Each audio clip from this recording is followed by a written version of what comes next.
হেগে রেখে দিয়েছি, সারাক্ষণ এরকম ভাবে থাকে, একটা জঙ্গলি পুরুষ মানুষ, বিরক্তি লাগে। এই ব্যাচেলর ছেলেরা যখনই বিয়ে করে না বিরক্তিকর, কোনো জিনিস সারা ঘর এরকম হেগে রেখে দিয়েছো, মিনিমাম একটু পরিষ্কার করতে হেল্প করতে পারতে, কোনো কাজের নও তুমি।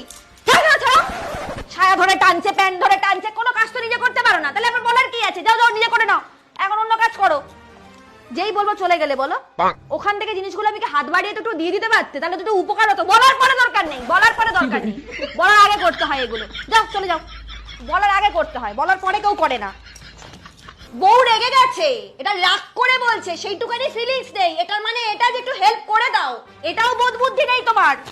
ছাড়ো ছাড়ো ব্যাগ, এখন ব্যাগ হাত দিচ্ছ কেন? ব্যাগের মধ্যে টাকা আছে না দেখবে? যাও চলে যাও, কাজ করতে হবে না, সব আমি করব। আর ও এসে এসে এখন আমার নাম ক্রেডিট লাস্টে বলবে আমি সব করেছি মা, বউ সব করে। হ্যাঁ চলে যাও, চলে যাও, আমি করব এগুলো নিয়ে, আমি কি করব? ছাড়ো, একটা গেঞ্জি লাস্টে পরিষ্কার করে ক্রেডিট দেবে, তুমি করতে সব করো, ধরো যাও, এবার ভাঁজ করে রেখে দাও। হ্যাঁ এবার হেগে রেখে দিও।